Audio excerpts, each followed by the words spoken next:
Good morning, everybody. I'm delighted to be here this morning for this workshop in relation to the performance indicators for 2020. And unfortunately, I can't see you, but I know you're there. We have 119 people in attendance, which is probably the biggest attendance we ever had. And I know performance indicators isn't everyone's specialised favourite subject on a Monday morning, but it is mine. So I fully admit to being a nerd when it comes to performance indicators. So firstly, thanks very much for joining us this morning. And also I want to acknowledge the NOAC members who are here today, Mike McCarthy, our chair, the members of the performance indicator subgroup, particularly Connie Hannafy, who has been involved in this from the beginning with me. Brian Cawley, who's a new member of the committee, and I want to acknowledge the work performed by Sharon O'Connor, who, while she was a member of NOAC and the Performance Indicator subgroup, would have met a number of you on the validation visits. So all of those contribute a lot to what the work of the subcommittee. And of course, we couldn't do anything without, as John says, the Secretariat, and in particular, Neil and Colin and Darren and John have been very supportive in relation to our work here. And the LGMA, particularly, I would say, Bernie O'Donoghue-Hines, who is a great contributor to the work of NOAC, but indeed Dr. Patrick Malone, whom you'll be hearing from later, and the other staff in the LGMA, without whom we couldn't proceed. But what I'd say is the most important people in the room today are yourselves, because it's you we're dependent on to publish our reports every year, to get the data validated, to get it back to us, and to ensure that it's right for publication. So thank you for that. And I suppose it wouldn't be right today not to acknowledge that this is going on COVID. This is my first time making a presentation online, so it's a new experience for me, and I think we've all learned a lot over the last year. We've also learned about the positive work that the local authorities have done, and indeed how they've stretched themselves to provide the services during COVID, and I suppose have been agile to take on different roles, including the community engagement piece. And we appreciate, I suppose, the publication of the Performance Indicators report for 2020 will have to be different, taking account of the differences in approach that were required to cope with the pandemic. And I know that libraries, for instance, were closed, but life goes on, as they say. And during 2020, the publication of the 2019 indicators was disrupted somewhat. The data gathering was delayed, and the validation visits had to be carried out online. So I suppose this year we're hoping to deliver the report with your help in a more timely manner, and we'll move on from that now. And of course, life goes on regardless of the pandemic, and the Cork boundary extension will definitely have an impact on our report for 2020. So I've gone through the list of attendees, and I noticed a lot of people that I've worked with down through the years, and it's great to see you there. But I must say, this format makes it difficult to have the chat over the cup of coffee, and certainly I miss that. And miss the opportunity for that interaction. But as John says, if you have any queries, put them into the question box, and if we can't answer them today, we will certainly come back to you on it. So I'm just going to move on now to the presentation itself, and maybe outline to you what I'm going to talk about, the performance indicators and the role of NOAC. I know some of you will have heard this before, but I think it's important to reflect on why we do this, what our aim is, how the process works, things we've learned from the 2019 indicator process, and the aims of the 2020 process. So if we move on now to the next slide, just to highlight to you that NOAC is an independent statutory body. We're not a branch of the Department of Housing, and we are an independent body. And we're statutorily obliged to look at the performance of individual local authorities by reference to performance indicators. Anything that we consider appropriate, or anything that the Minister determines. So we look at things like financial performance and value for money, and those requirements, I suppose, are mirrored in some of the indicators we have identified. We also identify and disseminate best practice. So when we do the validation visits, for instance, in relation to the performance indicators, And we see really good practice. We invite them to participate in the good practice event that we're running in association with the CCMA and LGMA. We also have a responsibility to look at the adherence to service level agreements, for instance, the one with Enterprise Ireland on the local enterprise offices is one we've had a look at. We also look at national policy initiatives and objectives about public service reform. So one of the areas of work we have at the moment is in relation to the shared payroll area. And we also have a responsibility to monitor the adequacy and delivery of corporate plans, another piece of work that NOAC is doing at the moment, and the preparation of reports to the relevant minister. And obviously customer service is a really important dimension of it, and you may be familiar with the customer service report that NOAC has carried out over the last 3 years. So if we move to the next slide, just to let you know the membership, we have an independent chairperson, Mr. Michael McCarthy, and the commission also includes an officer of the Department of Housing, Local Government and Heritage, and representatives from who have experience in local government affairs, finance, audit, evaluation, communication, business administration, corporate governance, and statutory and voluntary bodies. So we have a great range of skills around the table. The next slide. So the performance indicator subgroup is the one that I chair, and I'm joined, as I say from the outset, by Connie Hennefy. Also, Dr. Brian Cawley has joined us recently, and for the 2020 validation visits, we have also had Sharon O'Connor on the committee, and occasionally we bring in additional members from NOAC to participate in the validation.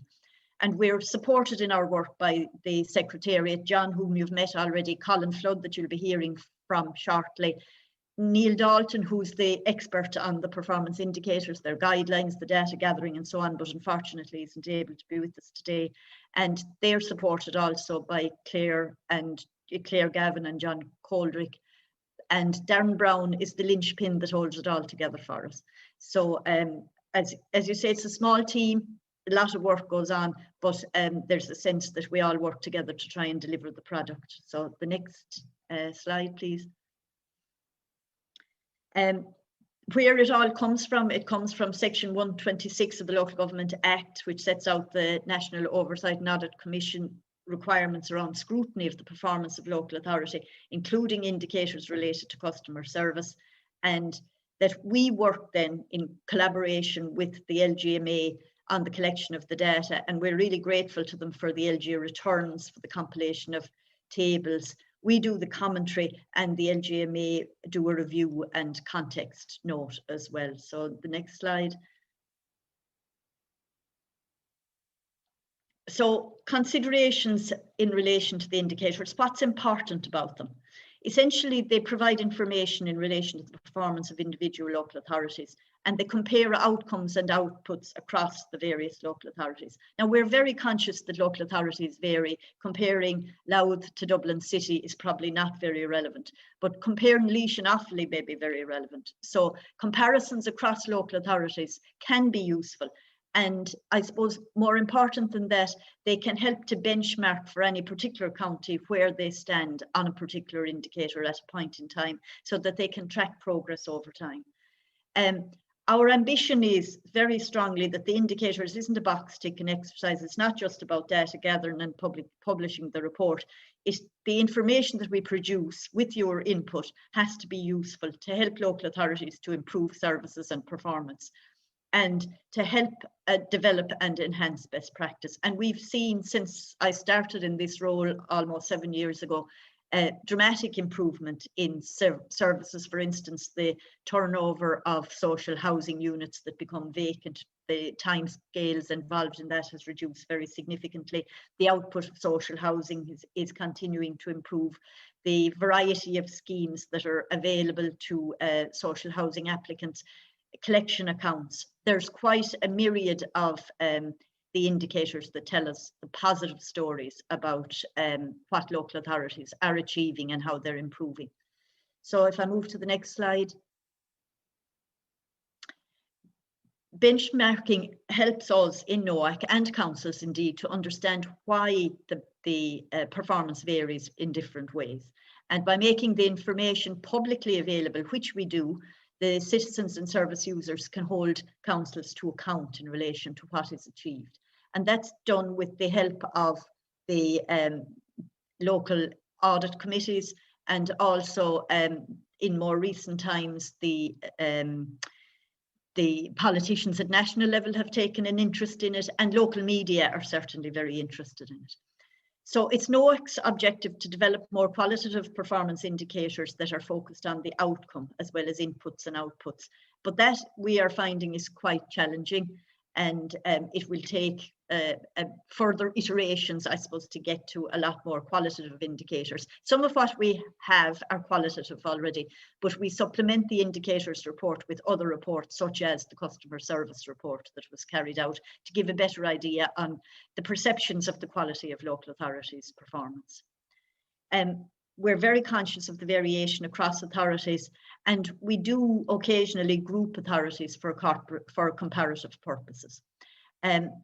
We also recognise the broader economic and financial and policy context within which the local authorities operate, and that's more relevant maybe for 2020 than ever before in the context of trying to operate within a pandemic. And I suppose I'd urge councils, when they're doing the returns and there's significant variation in performance from previous years, that it's noted what the main contributor to that performance is. So next slide, please.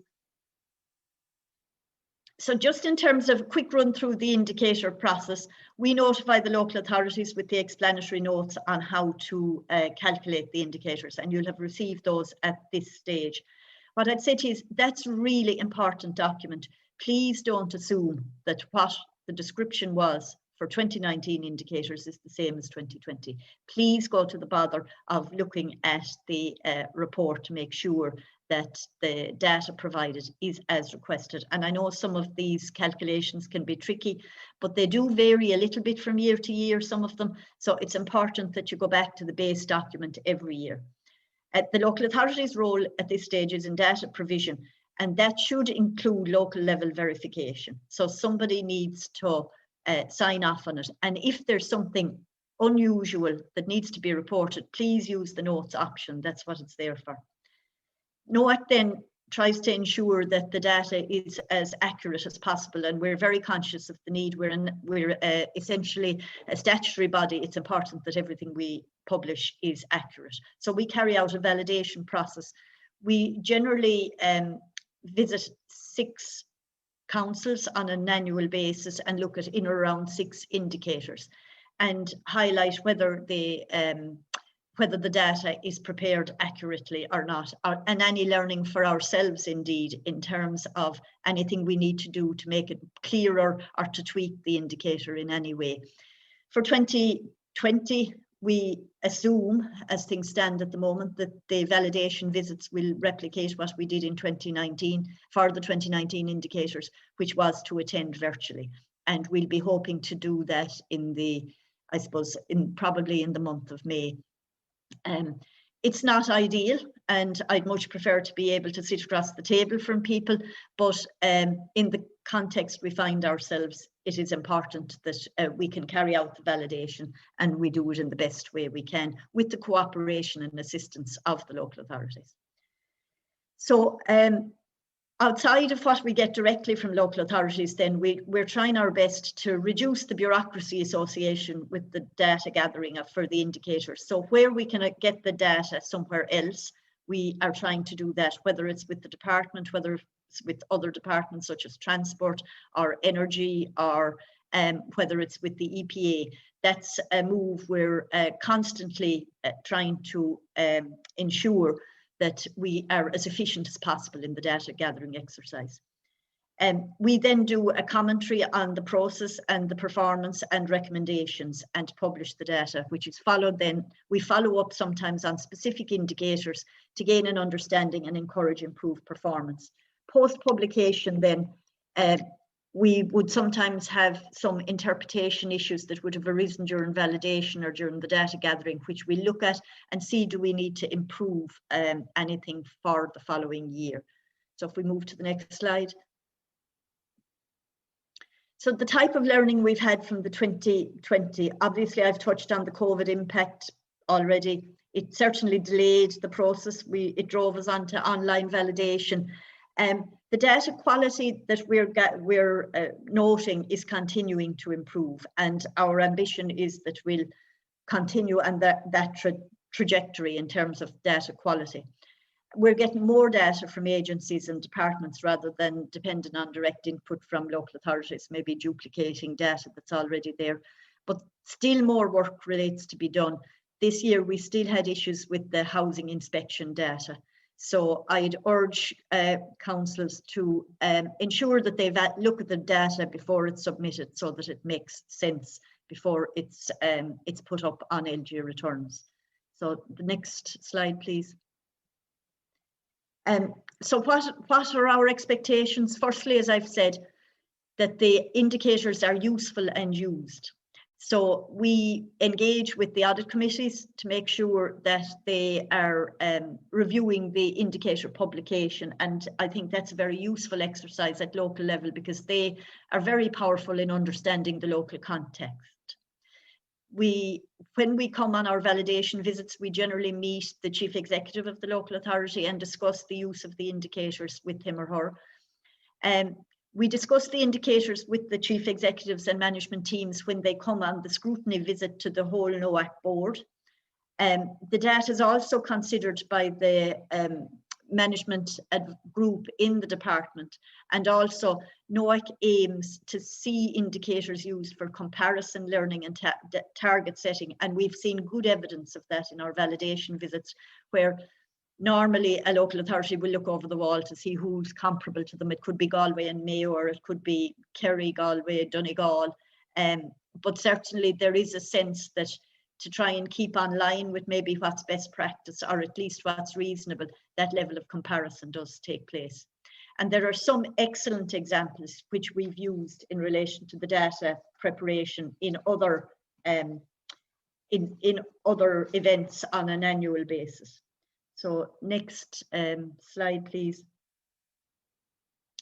So really what's important for us for 2020, and accuracy, I've touched on a couple of times, is really paramount for us. We want to be sure that the data we're publishing is correct, is accurate, it reflects entirely what the local authorities are doing, and that I suppose it gives the picture of the local authorities. So we want to be fair to everybody, so accuracy, and we really need your help in that particular case. We've tried to streamline the indicators, and some have been changed and adjusted based on the consultation that we've carried out with both the local authorities on the validation visits, and also with the LGMA's input, and also with when we do other reports. If there are elements that don't make sense, we'll go back and change. It's an iterative process. We try our best to hold the indicators more or less the same over time, because that aids comparison over time. But at times, just if there are issues with the indicators, we need to know and we need to tweak them. So we have a proposal for economic and community indicator at the moment coming through around expenditure, but it won't be ready for the 2020 indicator report. We're going to work with the CCMA on it now to ensure that we have the base for its data gathering, that we're all agreed on, that it's possible and straightforward as possible to do it, because we appreciate that, particularly since the 2014 Local Government Act, that economic development is such a key dimension of what local authorities do. And it's important that the indicators reflected, and there was a view around NOAC that the indicators we have at the moment around the local enterprise offices, although they're very good, aren't capturing the range and diversity of activity that the local authority is engaged in this space. We've also introduced a new indicator this year around central management charge and the proportion of overall expenditure that's spent on those central management services. If data is available elsewhere, we'll try to use that in order to avoid duplication. Today's workshop is also an opportunity to improve the clarity of requirements and listen to the issues that you want to raise. we're very anxious to have timely publication of the report, and that requires timely information provision. And the validation visits, as I say, will certainly be April, May this year. So we really need to get the data in as quickly as we can.